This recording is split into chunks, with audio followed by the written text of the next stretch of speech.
Blog Talk Radio. Hello, everyone. Good morning. This is Laurie Smith on Blog Talk Radio. It is 6 o'clock here in the morning, Thursday morning, February the 3rd, and I'm glad to be here. This is One Child Abuse Survivor to Another. We're on for 30 minutes. It's a live internet streaming radio broadcast from blogtalkradio.com, and the chat room's open, and the link is in there that what I wanted to talk about today. Pretty much finished up that article yesterday dealing with the issues of, how child physical abuse affects children from healthyplace.com. So I want to move on to another article called Hidden Scars, and it's an old article, but it doesn't matter because the information is really good, and it's dealing with the psychological effects and the emotional damage due to, because of child physical abuse or child sexual abuse, and it's a really good article, and I hope everybody will check it out. So, thanks everybody for tuning in. I appreciate it. I'm not a counselor or therapist. I'm just a private citizen paying to do my own shows, and just wanted to be one more voice out here speaking out against child abuse and standing up for child rights and bringing out, information that I find is good information for people to know, especially for survivors of child abuse, right? This show is mainly geared for, adult survivors of child abuse, right? So you have to listen at your own discretion. I'm talking about abuse, and abuse is a very sensitive topic, right? And a lot of people may find this type of material very uncomfortable. So you have to listen at your own discretion. I grew up like this, so I don't mind talking about it. But I know a lot of people have, find it uncomfortable to listen to. So you have to make that decision for yourself. And if you feel the show or this kind of material or topic would bother you, then you have to turn the show off, right? It is your discretion. And young people under the age of 18, I just ask that you have someone listen to the show with you to make sure that it's age appropriate for you to be listening. There's a lot of adult content on my shows, and I just believe in protecting children at all times, and I say this on every show because it's very important to me. Excuse me. So if you're 18 or under, make sure you have someone listen to the show with you who can kind of help you make a decision whether you should be listening or not, right? And keep yourself safe when you're online, and get that information by typing, if you don't know how to do that, just type into your browser internet safety, online safety for children, things like this. And it will take you to websites that you can learn how to keep yourself safe online, right? It's very important. And so we're going to get right into this topic here this morning.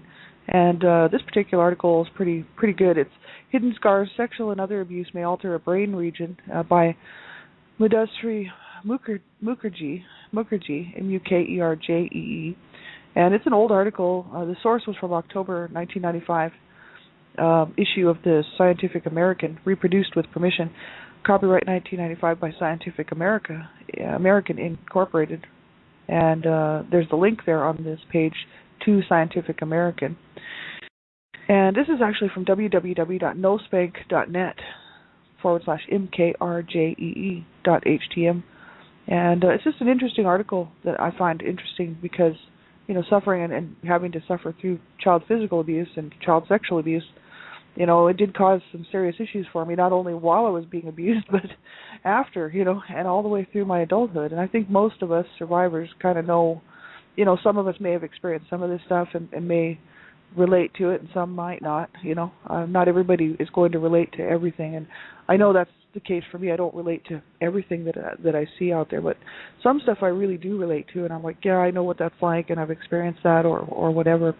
It's pretty harsh, and that's why, I do these shows, it's because I know how hard it is to be on, to have lived through that, first of all, and then have to deal with it and be made to feel like I was just supposed to be fine with it. My whole dysfunctional family just felt that, well, we survived it. My mom would even say stuff like that. Well, you survived it, because I would, she would be talking about the abuse that she had inflicted upon me, right? And she'd be like, well, if it doesn't kill you, it'll make you stronger. And I used to hate when she used to say that to me, because she almost killed me a couple of times. That she could have killed me and was always threatening to kill me. So it always bothered me when she said stuff like that. And my whole family was like that. Well, we survived. We lived, through it. And I think we all thought it was pretty miraculous that any of us actually survived through that. We got older, and there's only a few of us left now. And the damage done is, you can't go back and change the past, right? But you can definitely change how you feel about yourself now, and how you feel about, how you tend to live the rest of your life. And that's where I made a huge commitment to myself about a little over 4 years ago now, just 4 years and a couple months, that I would really that I wanted to heal and that I wanted to be able to get past and move past this pain of inside of my heart, of being abused, right? And so I knew I couldn't change the past. So I'm like, well, I'm going to have to deal with this. I'm going to have to learn how to cope with this, And so it's been a hard road, but this last 4 years, I'm very thankful that I made that decision because, I've come a long way in 4 years. So that's the whole issue. It's very, very harsh on people who have experienced this type of stuff, and so that's why I'm doing these shows, because I know how hard it is for people, and I thought, man, I have nothing better to do with my time than try to, help people and to make a difference on this earth, So hopefully it's helping somebody, right? I know it's helping me because it's helping me to move through my on my healing journey, right? So that's what, you have to listen at your own discretion and be very careful if you're a survivor listening to this, because survivors, you can be triggered very easily with material that could cause you to have flashbacks or, feelings like that. So that's why I always say at the beginning of the show to make sure you're in a safe place when you're listening, that you're listening at your own discretion, that you're safe enough to listen, and that it's okay for you to listen, because really this stuff can trigger people. It doesn't trigger me. I have my own triggers and my own flashbacks, but the thing is talking about this stuff doesn't trigger me. But I know for many survivors that's the case. So that's why you have to be very careful what you're doing. And so that's why I say if you haven't come that far in your healing journey and you're just starting on your healing journey, you might want to have somebody listen to this stuff if you want to, with a friend who's there to support you, or just talk to your counselor or therapist first, this sort of thing. You do want to keep yourself safe, right? It's very important. This particular article, Hidden Scars, Sexual and Other Abuse May Alter a Brain Region, by Madhusri Mukherjee, says many women and men who have been subjected to severe physical or sexual abuse during childhood suffer from long-term disturbances of the psyche, and they may be invaded by nightmares and flashbacks, much like survivors of war, or conversely, may freeze into benumbed calm in situations of extreme stress.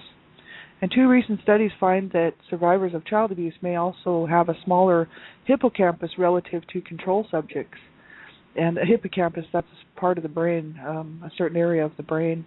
If substantiated, the discovery could fill out the profile of an abuse survivor and help define what constitutes abuse. So they go on to talk about the hippocampus, right? And but the issue that, they're talking, he was saying severe, or whoever this person is, Madhusri Mukherjee, they said severe physical or sexual abuse, right? I mean, and this is the thing, right? It depends on how long the abuse went on, and how severe the abuse was, and how, whether or not the child got any help or not in the situation. If there was somebody around who was there to support the child, at the time or shortly after, it makes a difference. All of that stuff can make a difference, right? Some children never get any help, and there's never anybody in their life that would ever be there for them, or get them help. And so, you just know that, if it was severe, the physical abuse or any of the abuse was severe, it does have a huge effect on the child, and then they grow up, in this just feeling helpless and possibly turning hostile, because there was nobody there to help protect them, right? And nobody there to be a positive role model. And I mean, I had some pretty I thought I had some pretty positive role models in my life, and I used to look up to my brothers as role models, even though they were drug users and one of them sexually abused me. But to my if I compared my siblings to my parents, my siblings were so much better, right? they were still, not the best role models, but they weren't hurting me like my parents were, except for my one brother who sexually used me. But the thing is my parents were completely abusive. I mean, completely. Like, there was no relationship really between me and my parents. I didn't have a relationship with them. It was just all about almost like living in a military camp or something, right? My parents were just barking orders, and there was no communication. There was no, how was your day, daughter? How have you been at school? And let's check your studies out. And what have you been doing? My parents were not like that. Like, they pretty much ignored you unless they wanted to be mad and angry and hurt you. You know what I mean? So that's the whole issue, right? There was no relationship between my parents and really any of the siblings. as children, right? So, I didn't have a whole lot of support there, but the siblings that I had, some of them I actually looked up to, and not all of them, just a few of my brothers, and I had some other people outside the home that I kind of looked up to and that were sort of positive role models for me. So it did help. But some people never ever have that. They don't ever experience that, and that's horrible.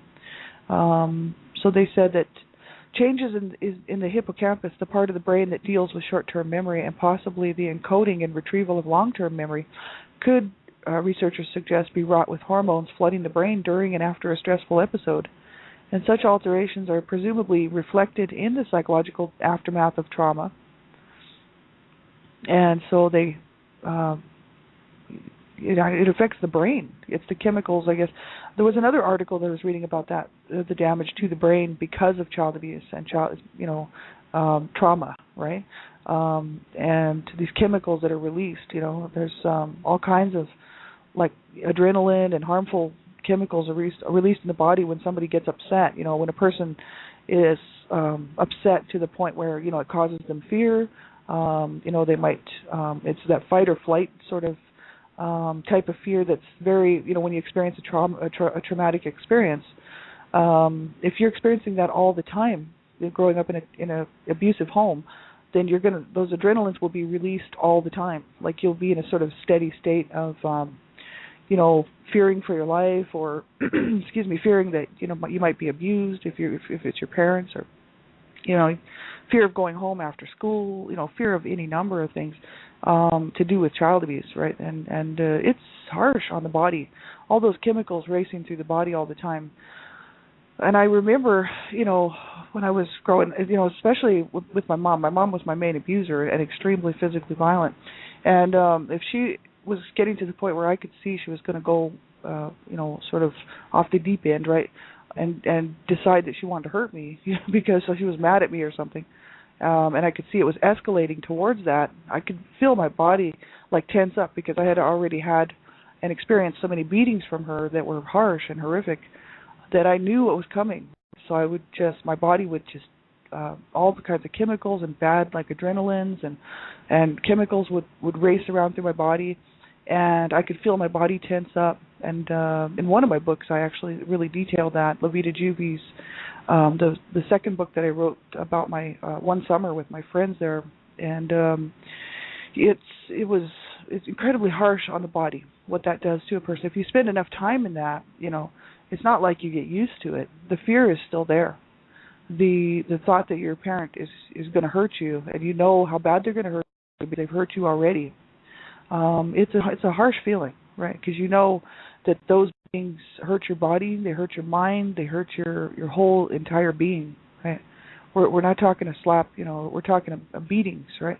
And it's incredibly harsh on children, and I detailed that in my book, and you can grab that book if you're interested in my books. They're at lulu.com. They're also at Amazon and Barnes & Noble and different places like that. And all the proceeds are going to Dreamcatchers for Abused Children, because they are the ones that believe in my writing abilities and encourage me to write and actually publish my work. So I thought the money should go to them to help stop child abuse, right? So I'm the Canada Regional Director for Dreamcatchers for Abused Children.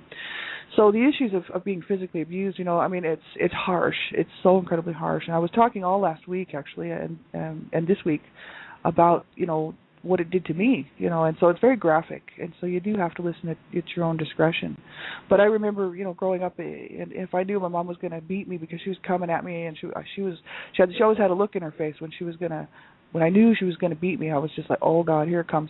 And I learned to not run, because there's no point after a while, you know what I mean? I knew I was going to catch it later, right? So she always caught me when I was really little, so I used to run, but I actually stopped running because I thought, well, if I'm beaten now or I'm beaten later, it doesn't really matter, because she'll catch up with me at some point. And so, when your body's getting ready to be beaten like that, all the blood flows to your organs, because it's that whole trauma thing, where if your body experiences trauma, the blood will flow to protect the organs. The blood will flow from your extremities to your core being, which is right in your heart, your kidneys, it'll flow right around all of your organs, your major organs. And so that's what would happen, and all the blood would leave my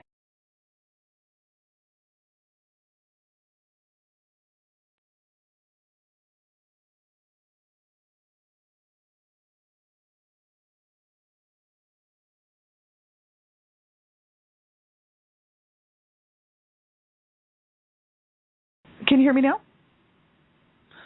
Gypsy Witch just answered me and said that she said, yeah, I think I would refresh. Yeah. Yeah, I just lost my sound.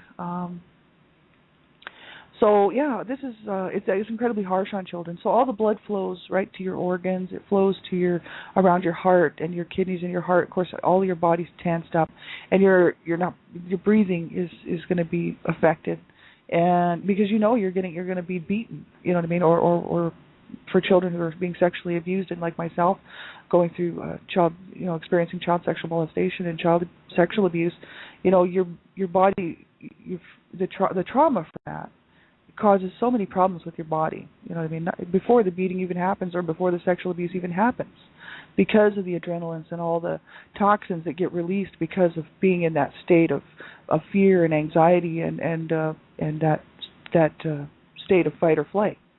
And that's a very harsh place to spend a lot of time as a child. And I think a lot of children who have been abused, they would know what I'm talking about. You know what I mean? And so when my mom was coming at me to beat on me, I explained it in my book there that, I could feel my asshole slam shut. And I mean, that's exactly what happened. That's from severe trauma. That's from severe, thinking that your life you could be over. You know what I mean? And when a parent treats you like that, or whoever's abusing a child treats you like that, it's almost a response that happens regularly if they're beating on you regularly or sexually using you regularly. It's not, it's horrific. It's absolutely horrific. No child should ever have to go through that. And it does affect the brain. It affects the body. It's not just the psychological damage.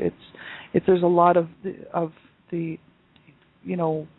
damage done because of child physical abuse and child sexual abuse that affects the brain and affects the body even without the beating happening or the child sexual abuse or whatever it is, or the burning or whatever the parent's doing to abuse the child. It's absolutely horrific, And they said that all of these hormones flooding the brain during and after a stressful episode can, possibly affect like the hippocampus and the part of the brain that deals with short-term memory and even the long-term memory, right?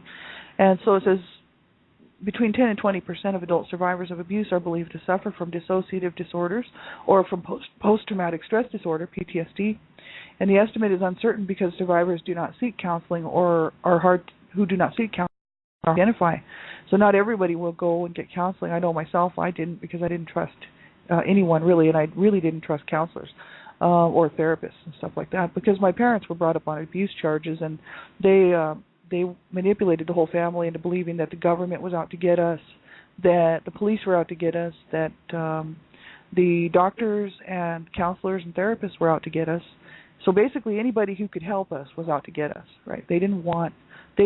Because my parents were mentally ill. I mean, my mom was manic depressive and suicidal. My dad was borderline schizophrenic and suicidal. And so the mix of having a manic depressive mother who's suicidal and a psychotic, person who's got schizophrenia who's suicidal as parents was just not a good mix, and because they were paranoid, right? They were very paranoid people, and they really basically drummed it into our heads that everyone was out to hurt us. So we would never be able to get any help. And my parents were brought up on abuse charges. So, I would, after a beating, my parents didn't care, either one of them, my mom or my dad, because they had already been brought up on charges. Now, they didn't want anybody to find out because they wanted to be able to continue to abuse us, but they had already been brought up on charges. But they didn't care if we went to school, with bruises and beaten up, and they didn't care if the neighbors actually saw the beatings. My mom used to beat me outside in front of neighbors, in front of cars driving by, and we're not talking like a spank on the butt. I mean, we're talking a beating, a bloody beating, right? And she didn't care, My parents did not care where they beat us, really. My mom used to beat me in stores, grab me by the arm and slap me around and then throw me to the ground and, punch me out, kick me around. Absolutely horrible. She was vicious. And, they didn't care where they used to do that, you know what I mean? It didn't matter where we were, if they wanted to abuse us, they would. And so they didn't care that people knew, right? And they didn't care that social services knew, so, I mean, they really just didn't care. So, but they were sick. very, very sick, and they were abused themselves, and they just did not have a clue how to be good to their children, right? Which is very sad. But PTSD is a huge issue for people. I was never diagnosed because I never went and got a diagnosis of having PTSD or having any of these issues, being dissociative. I really don't think I'm dissociative because I have memories intact. I think I did block a few memories out of the child sexual abuse, but I still have some of those memories, and all the other memories are still pretty much there. But I know a lot of people do suffer with this stuff, and it's absolutely horrible. They said dissociation and PTSD are not sharply separated and often alternate in the same individual. And dissociation, often employed by children who cannot escape from the threat of abuse, is a means of mentally withdrawing from a horrific situation by separating it from conscious awareness. So just kind of going away somewhere while the abuse is happening. And I guess that's dissociation, right? Where the trauma of the abuse and the fear and the trauma of that, especially for child sexual abuse, it's just too much for the child. So their brain basically it's not that it shuts down, but it, in a way, I guess, I don't know if you could describe it like that or not, but I think as much as I know about dissociation, I'm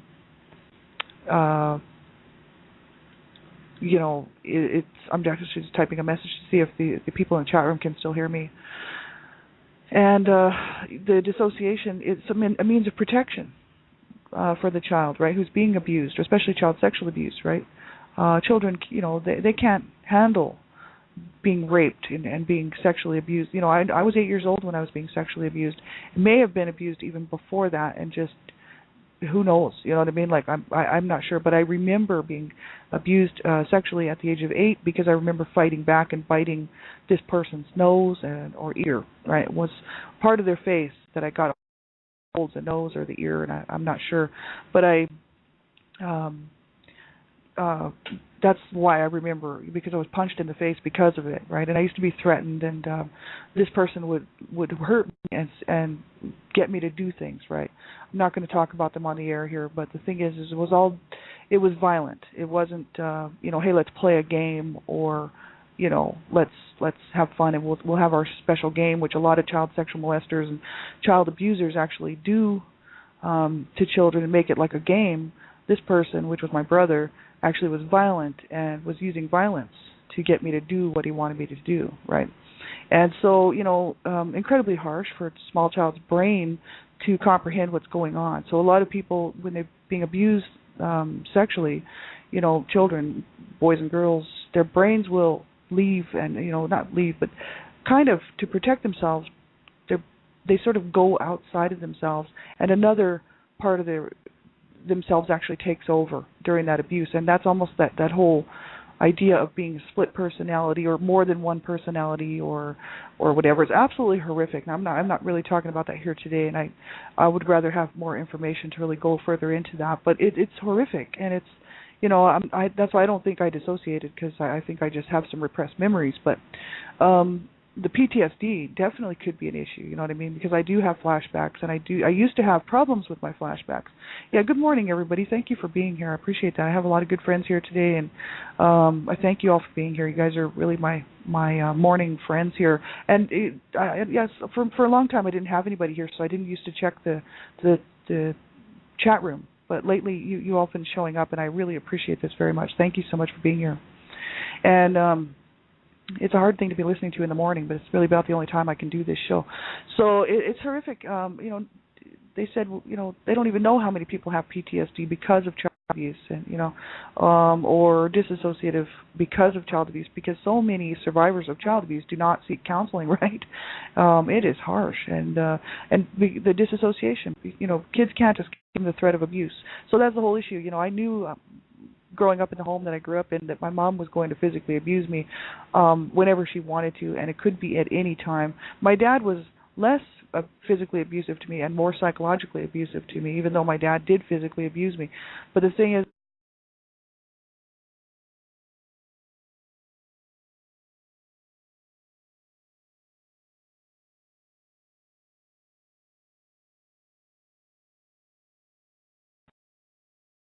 and abused by my mom. So there was the whole, with the two of them, just did a huge lot of damage to all of my siblings and myself. And there's you're going to be abused when you know what I mean. So your body is always on a sense. It's always on a heightened alert, right? Because when there's trouble coming, you know what kind of trouble it is. It's like if it's the first time, all a parent has to do is hurt their child one time. I mean badly. I'm not talking a little slap on the hand or something. I mean I'm talking a beating that is so severe that will cause that child to cower and to live in fear. All the parent has to do is hurt their child one time like that, and they will be able to control and manipulate that child for the rest of the duration of how long they have that child. Because that type of fear, when you've been beaten like that, then the next time they threaten you with that, exactly what's coming. And the fear of that, the fear of having your body, ravaged and beaten severely like that, and possibly losing your life, you know what I mean? It's a horrible thing for a child to have to go through. And it's not only that, but it in every way it's horrible. You know what I mean? It's humiliating. It causes shame and rage, you know what I mean? And a lot of hatred. And especially if the parent's just cursing you and telling you that they should have killed you and that they should kill you. And, that was my mom, right? So listening to that, as well as being beaten on and just being treated horrifically, and then made to feel like it was my fault, you know what I mean, that I was just this horrible kid and I deserved every bit of it, right? Excuse me. And that's how my siblings, made me feel as well. Because my siblings would tell me stuff like that. They'd be like, well, that's what you get, right? Because nobody in my home was standing up for anybody, really. I mean, some of my brothers did stop a few of the beatings that my mom was dishing out, but if nobody was in the home and nobody was there to stop her, then she could just go all out, right? And so it was absolutely horrific. Once my brothers moved out, I was the last one at home, and then it was sort of up to my mom whenever she wanted to end the beating, and there was nobody really to step in, right? After my brothers moved, some of them died and some moved out, and then my sisters had moved out, so it left me in the home as a teenager with them, and the physical abuse was still going on. Excuse me. And I actually had some older, not older friends, they were a couple of years, I was the older actually, but they were older thinking. I had some friends who were a couple of years younger than me who knew about the abuse and actually witnessed it. And they were like, you have to stand up for yourself, man. You cannot let your mom treat you like that. And these people were 2 grades below me in high school and also 2 years younger. But because I had been abused my whole life, that was the way it was in my home. And so, I never used to push my mom back. I never used to threaten to hurt my parents. You know what I mean? They had us exactly where they wanted us all of our lives, right?